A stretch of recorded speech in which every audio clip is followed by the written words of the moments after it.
valedictorian, Ms. Maggie Cartwright.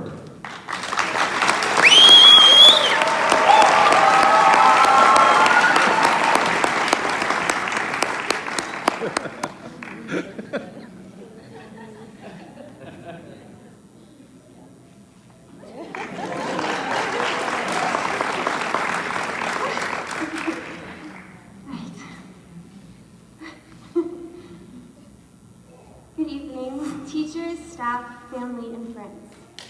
Tonight I have the pleasure and honor to be speaking to you.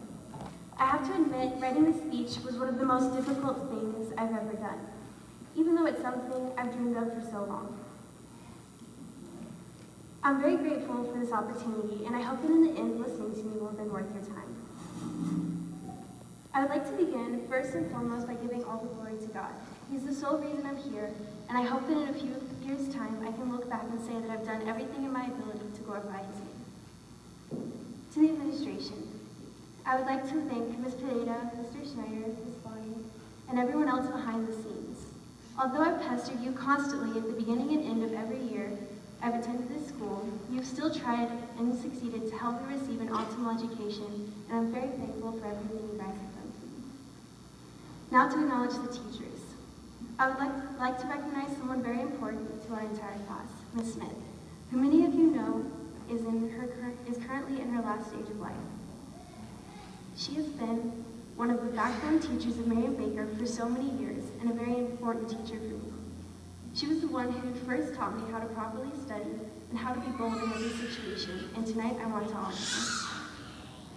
Now, if my math is correct, and it's usually not, sorry, Ms. Casco, I spent around 185 days and 8th hour in this school, which many of the teachers here can be a testament to. These hours of spending extra time learning calculus, chemistry, biology, and literature have led me to appreciate the teachers at this school on another level. Many of them sacrificing their precious sleep and time to come early and precious time to stay every day late and help me and dry my tears when needed. Ms. Wren and Mr. Rotherham were always happy to go the extra mile and stay every day after school, even if it meant they missed a ride home and had to walk, which Mr. Rotherham always claimed was a blessing in disguise. But besides sacrificing their time outside of school, they also sacrificed their time in class to teach us not only about our materials, but valuable life lessons. In AP English language with Miss Elise, we actually spent more class periods than she would probably care for me to share with you, arguing over whether properly shaking someone's hand was something that needed to be studied or should come naturally. Although I was the only one this year in my Spanish literature class, Missy Sauda never failed to share with me her love for the underappreciated genre that is Spanish literature. I left knowing so much more than I came with.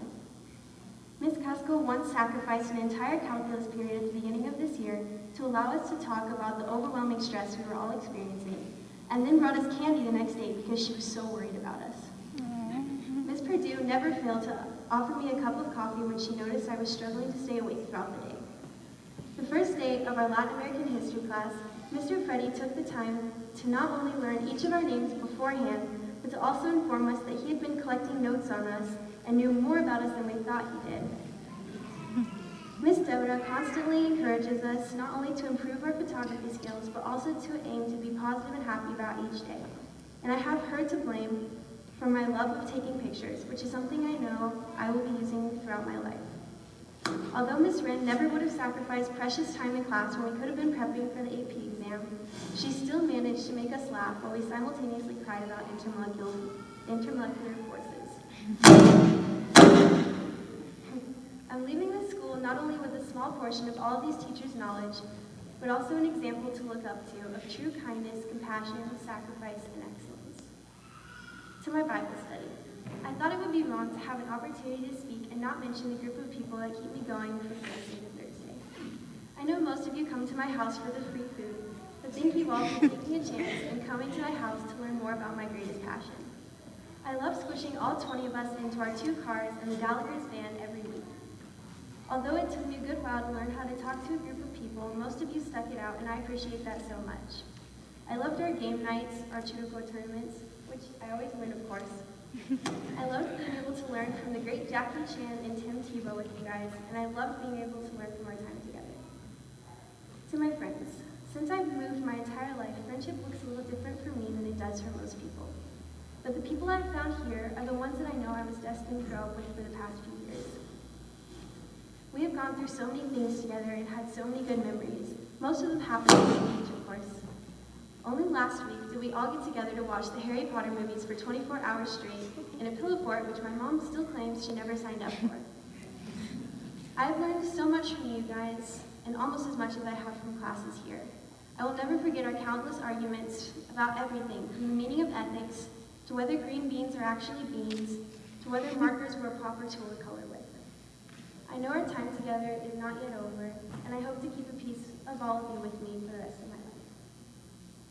To my family, shout out to my grandmother who traveled all the way from California to be here today. You are an amazing example of a godly woman, and I hope to one day inherit the passion you have for everything you apply yourself to.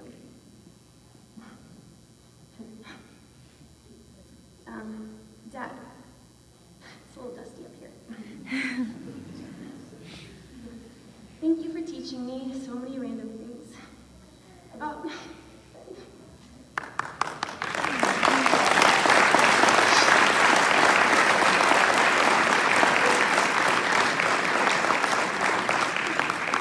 public speaking is not my thing. About so many random facts, from everything from fish to birds to cooking and how to live a balanced life.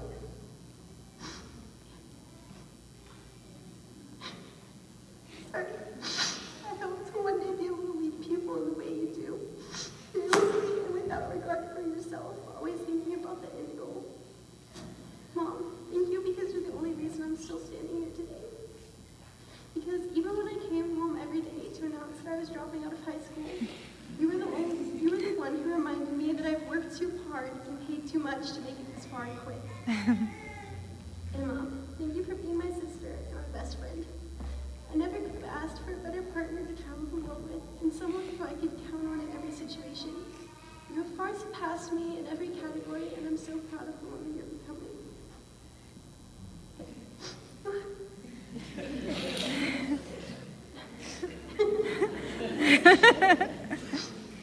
Okay. Today, I want to leave you all with some advice I learned from the wisest woman I know about kindness. A great piece of advice I learned from my mom was to be kind to everyone, regardless of how they treated me. Not only did she tell me this, I saw her put it into practice. She always goes the extra mile to make people feel loved, respected, and included. She does this even to my friends, feeding 20 teenagers every Thursday, and going the extra step of packing them leftovers for the next day and leaving them a note to let them know she's praying for them. It is hard sometimes to put this philosophy into practice the same way she does, when it seems to reap so little reward. I once read an article giving advice from a college admissions director at Dartmouth University, who recalled a particular student letter of recommendation. The letter of recommendation was unique because while many are written by teachers, directors, mentors, and business owners, this letter was written by the janitor of the student's high school.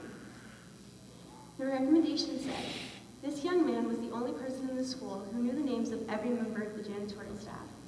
He turned off the lights in empty classrooms, consistently thanked the hallway monitor each morning, and tidied up after his peers, even if no one was watching."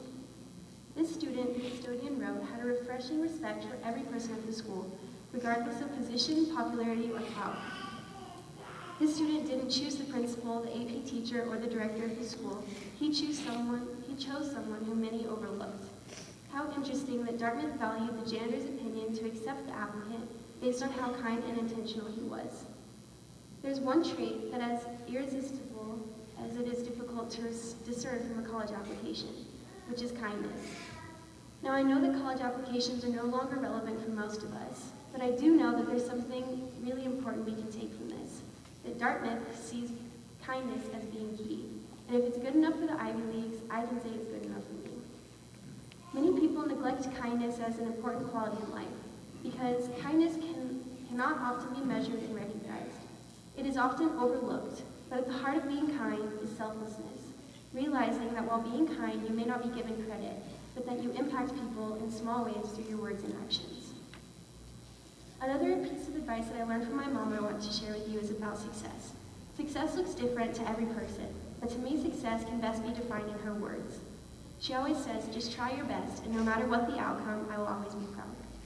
And so I've done just that throughout my entire high school career.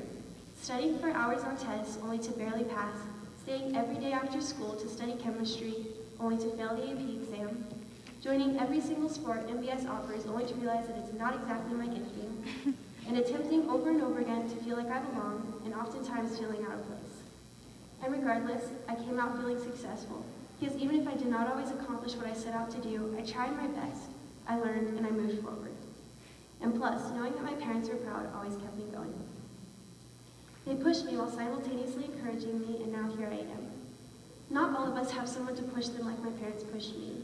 And if you cannot find someone like that in your life, who says you cannot be that for yourself? Set goals for yourself and pursue them, but don't give up if it didn't turn out the way that you wanted. As long as you ran after it with everything you had, to me that is true success.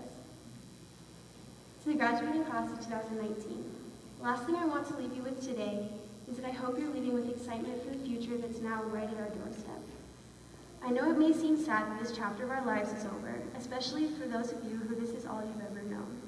But in the words of T.S. Eliot, what we call the beginning is often the end, and to make an end is to make a beginning. The end is where we start from. Let me tell you, I tried avoiding that quote like the plague because I assumed it was too cliche, but I found it to be so true. Every ending in our lives can be a transition into something even greater if we let it. If we go into university with an attitude of expectation and hope, we will be able to find something even better than our last stage, but I know it'll be pretty hard to top this one. So to sum it up, always try your hardest in everything you do, always be kind to everyone you meet, and leave this school being able to see the potential that's right in front of you. Grab that and run with it. Thank you.